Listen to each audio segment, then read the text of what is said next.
नमस्कार दोस्तों, मैं हूं सुरजीत श्यामल और आप देख रहे हैं workerboys.in।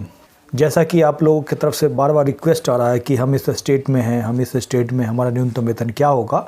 दोस्तों, आपके रिक्वेस्ट को देखते हुए जैसे जैसे हमारे पास न्यूनतम वेतन का नोटिफिकेशन का कॉपी आते जा रहा है, वैसे वैसे मैं जो नया न्यूनतम वेतन है उसको बताता जा रहा हूँ।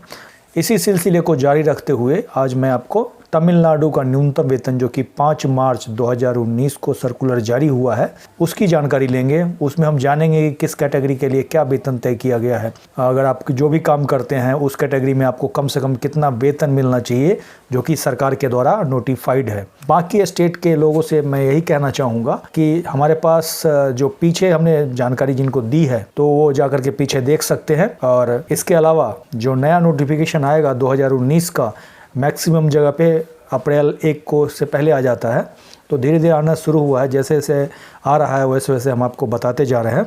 लेकिन हमें पता कैसे चलेगा जो आप कौन से स्टेट में हैं, तो इसके लिए कमेंट्स करके आप बताएंगे आप इस स्टेट के हैं। जैसे कि कुछ साथी हमारे तमिलनाडु के हैं और मुझे तो ये भी नहीं पता कि ज़्यादातर लोग वहाँ हिंदी जानते हैं नहीं जानते हैं, लेकिन उन्होंने लिखा और उससे मुझे ये लगा कि नहीं, वो हिंदी जानते हैं। हमारे लिए ये मायने नहीं रखता है कि हमारे चैनल पे उस स्टेट से कितने लोग हैं। हमारे लिए ये मायने रखता है कि अगर हमारे पास इन्फॉर्मेशन है और अगर एक आदमी भी हैं, एक साथी भी हैं, तो हम उन तक वो इन्फॉर्मेशन पहुंचाएंगे, चाहे इसके लिए मुझे पूरे दिन मेहनत क्यों ना करना पड़े। हमारे पास जिस तरह का नोटिफिकेशन का कॉपी आ गया है उसके अनुसार आपको बता दूं कि Shri Sunil Paliwal, principal secretary of government Tamil Nadu ने इस नोटिफिकेशन को जारी किया है और ये जारी करने की जो तिथि है वो 5 मार्च 2019 है। इसमें 12 कैटेगरी में जो है करीब 424 अलग अलग कामों के बारे में न्यूनतम वेतन बताया गया है।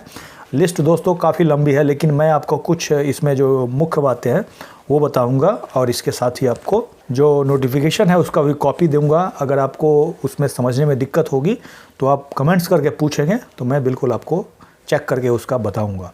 अगर इस नोटिफिकेशन को हम माने तो ये जो दर है, नया दर जो मैं बताने जा रहा हूँ, वो 5 मार्च 2019 से लागू होगा। यानी कि इस रेट से आपको कम नहीं मिलना चाहिए। अगर नहीं मिलता है तो इसके लिए क्या करेंगे वो भी मैं आपको बताऊंगा। Minimum wages advisory board Tamil Nadu के सिफारिश के बाद ये जो न्यूनतम वेतन है वो बढ़ाया गया है। अब आपका सवाल होगा कि मिनिमम वेज एडवाइजरी बोर्ड होता क्या है, तो इसके बारे में आपको बता दूं कि राज्य सरकार के पास पावर होता है कि वो एक्ट के हिसाब से एक कमेटी गठित करें, जिस कमेटी में ट्रेड यूनियन यानी कि मज़दूरों के प्रतिनिधि, कॉरपोरेट्स यानी मालिक के प्रतिनिधि और लेबर डिपार्टमेंट्स के प्रतिनिधि तीनों मिलकर के क्या करते हैं, मार्केट में जाके सर्वे करते हैं कि एक आम मज़दूर को खाने के लिए रोटी, कपड़ा और मकान आदि में जितना खर्च होता है वो सबसे कम कितने में एक परिवार जो है, मजदूर परिवार जी सकता है। उसके बाद ये तय करते हैं जो इतना कम से कम वेतन होना चाहिए।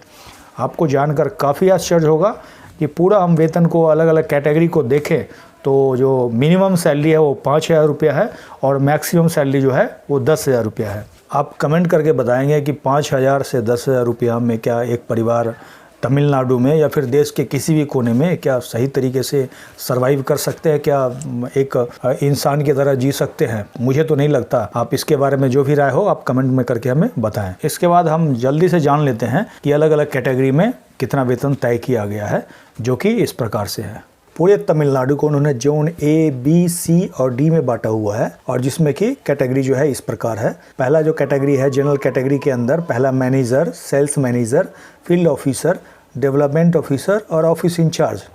इसका अगर हम सैलरी देखें तो अलग अलग जो है जोन ए में देखेंगे तो जो पर मंथ का होगा 10,009 रुपीज़, जोन बी में 9,959 रुपीज़, जोन सी में 9,907 रुपीज़ और जोन डी में 9,867 रुपीज़। इसके बाद है assistant manager, accountant, supervisor, sales executive, purchaser, store keeper, agent, sales promotion employ.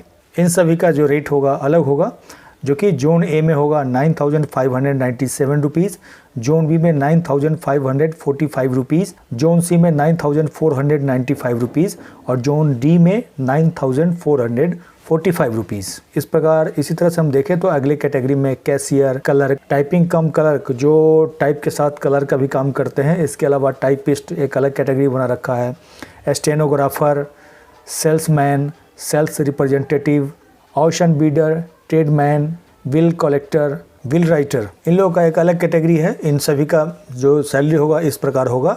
Zone A में 9,556 रुपीज़, जोन बी में 9,495 रुपीज़ और जोन सी में 9,436 रुपीज़ और जोन डी में 9,387 रुपीज़ पर मंथ। इसके बाद bill collector, booking clerk, bill clerk, godown keeper, assistant salesman, godown in charge, account assistant, receptionist, lineman, tally clerk, security guard, watchman, driver, इन सभी का एक अलग कैटेगरी है और इन सभी का वेतन एक समान होगा, जो कि इस प्रकार होगा। जोन ए में 9,506 रुपीज़, जोन बी में 9,445 रुपीज़, जोन सी में 9,387 रुपीज़, जोन डी में 9,334 रुपीज़। इसी प्रकार आपको बता दूं कि peon, watchman, shop assistant, helper, packer, deliver boy, messenger, shop boy, water boy, sweeper, उसके अलावा स्पेशल कैटेगरी में जैसे केमिस्ट और ड्रगिस्ट शॉप पे जो काम करते हैं वर्कर, उनका अलग है। हायर ड्रेसर कोई सैलून या ब्यूटी पार्लर में काम करते हैं, उनका अलग है। फोटो स्टूडियो में अगर आप देखते हैं तो उसका अलग है। और उसके अलावा सर्विस शॉप जो है वॉच का, रेडियो का, बाइसिकल का, वहाँ अलग है। इसके अलावा ऑप्शनल शॉप है, उसका अलग है। इस तरह से आप जितने भी कैटेगरी हैं वो सारा जा करके आप चेक कर सकते हैं।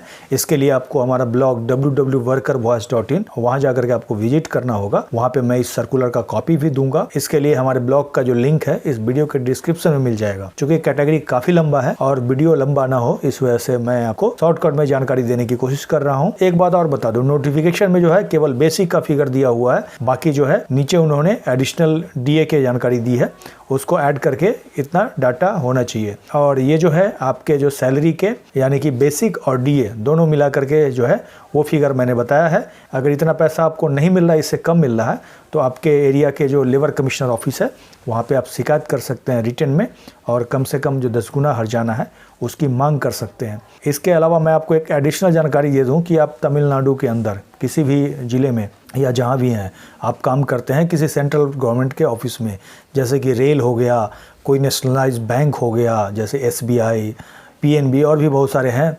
इसके अलावा भी कोई डिपार्टमेंट है जो कि आपके तमिलनाडु में है, तो आपका न्यूनतम वेतन कुछ और होगा। वो कितना होगा इसको जानने के लिए आप यहाँ आई बटन पे क्लिक करके देख सकते हैं। इसमें आपको चेक करना होगा आप ABC, इसमें भी उन्होंने एरिया दे रखा है और इस वीडियो में मैंने आपको पूरा डिटेल में बताया है। आपका एरिया कौन सा कैटेगरी में आता है, ABC में आता है, उसके हिसाब से आपका न्यूनतम वेतन होगा। उम्मीद करूंगा ये जो जानकारी दी है आप सभी लोगों के लिए हेल्पफुल होगा। अगर आप हमारे चैनल पे नए हैं तो पीछे जा करके हमारे सारे वीडियो को देखिए और आपका जो भी सवाल है कमेंट बॉक्स में क्लिक करके पूछें। हमारा चैनल सब्सक्राइब करना, लाइक करना और शेयर करना ना भूलें। जल्द ही एक नई जानकारी के साथ मिलते हैं। विदा लेता हूँ, धन्यवाद।